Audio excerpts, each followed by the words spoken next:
मेरा अनुभव है इसके बहुत ही शानदार परिणाम आते हैं। पशुपालन तो एक ऐसा सेक्टर है जिसमें सबसे अधिक हमारी बहनें जुड़ी हैं। ये बहनों को आत्मनिर्भर बनाने का बहुत बड़ा माध्यम है। पशुपालन छोटे किसानों और भूमिहीन परिवारों का भी बहुत बड़ा सहारा है। इसलिए डबल इंजन सरकार पशुपालन और डेयरी सेक्टर को इतना बढ़ावा दे रही है। साथियों, हमारी सरकार अन्नदाता को ऊर्जादाता बनाने के साथ ही अब अन्नदाता को उर्वरक दाता बनाने पर भी काम कर रही है। उर्वरक दाता बने। हम पशुपालकों को दूध के अलावा गोबर से भी कमाई के अवसर दे रहे हैं। हमारे जो ये डेयरी प्लांट है, इनमें गोबर से बायो सीएनजी बने और इस प्रक्रिया में जो जैविक खाद है वो कम दाम पर किसानों को मिले, इस पर काम हो रहा है। इससे प्राकृतिक खेती को और बल मिलेगा। गंगा जी के किनारे प्राकृतिक खेती करने का चलन वैसे भी अब बढ़ रहा है।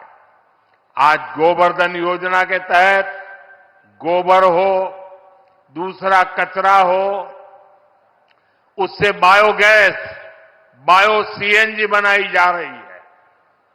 इससे साफ सफाई भी रहती है और कचरे का पैसा भी मिलता है।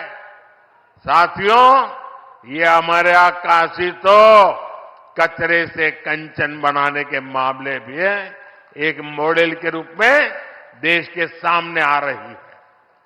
आज ऐसे एक और प्लांट का लोकार्पण यहां हुआ है।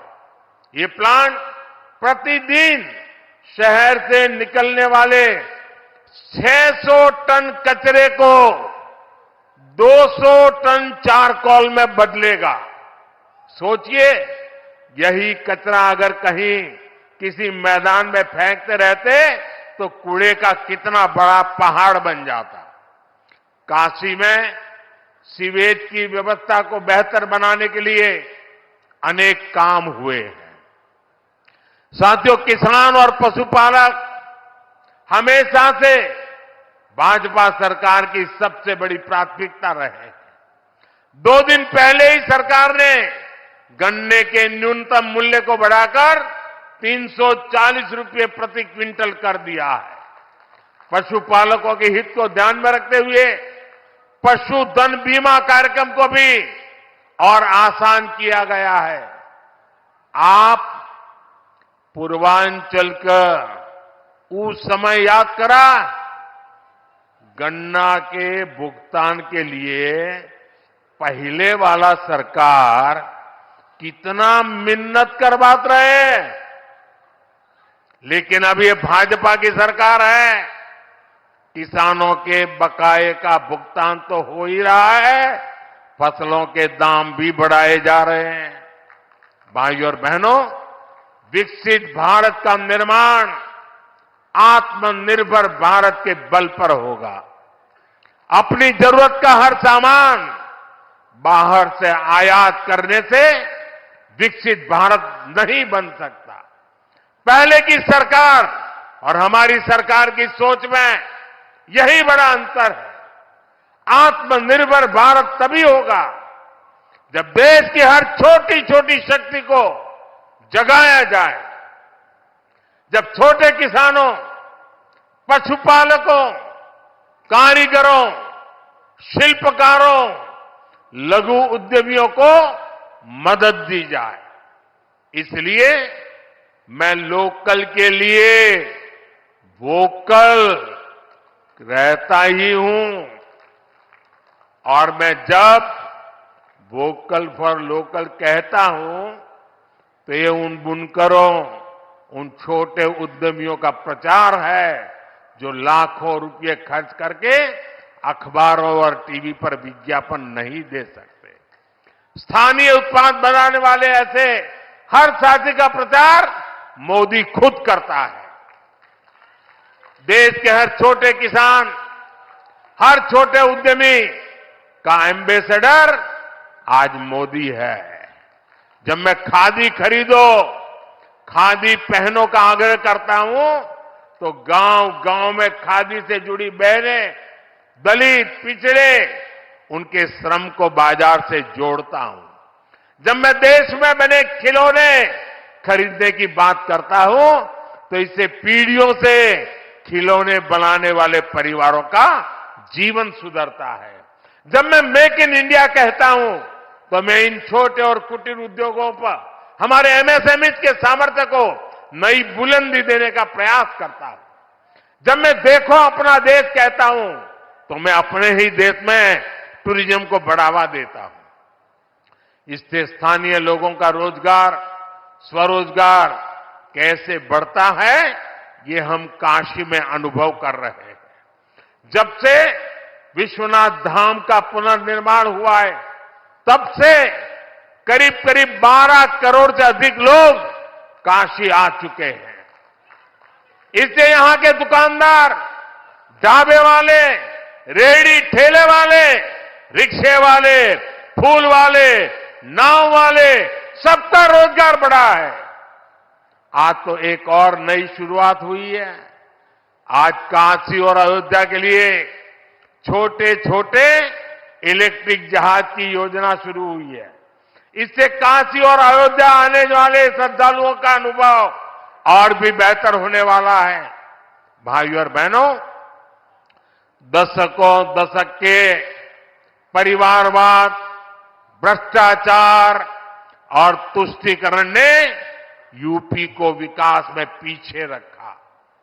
पहले की सरकारों ने यूपी को बीमारू राज्य बनाया, यहां के नौजवानों से उनका भविष्य छीना।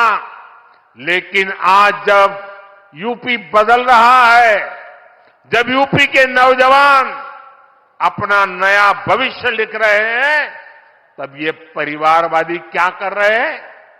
मैं तो इनकी बातें सुनकर हैरान हूं। कांग्रेस के शाही परिवार के युवराज का कहना है, और चौंक जाएंगे आप, कांग्रेस के युवराज परिवार ने क्या कहा? वो कह रहे हैं, और काशी की धरती पर आके कह रहे हैं, काशी के नौजवान, यूपी के नौजवान नशेड़ी है। ये कैसी भाषा है भाई?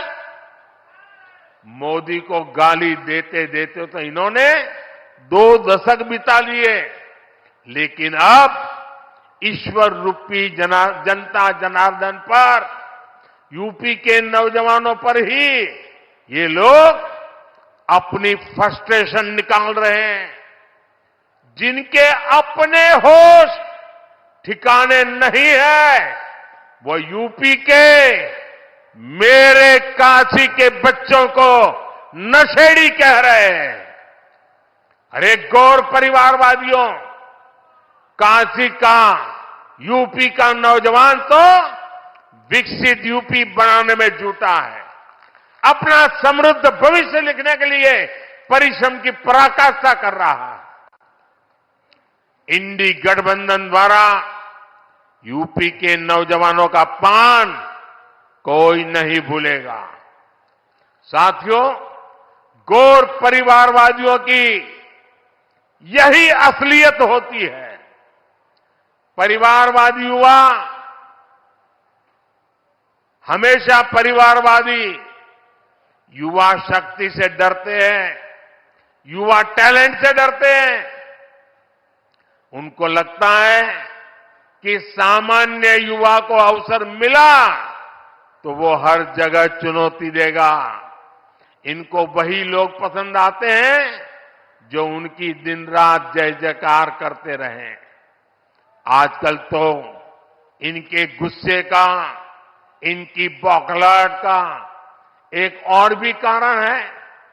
इनको काशी और अयोध्या का नया स्वरूप बिल्कुल पसंद नहीं आ रहा।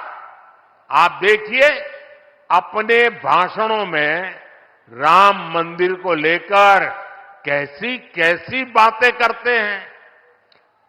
कैसी कैसी बातों से हमले करते हैं। मैं नहीं जानता था कि कांग्रेस को प्रभु श्री राम से इतनी नफरत है। भाइयों और बहनों, ये अपने परिवार और अपने वोट बैंक से बाहर देख ही नहीं सकते, सोच ही नहीं सकते। तभी तो हर चुनाव के दौरान साथ आते हैं और जब परिणाम नील बटा सन्नाटा आता है तो ये एक दूसरे को गाली देते हुए अलग हो जाते हैं।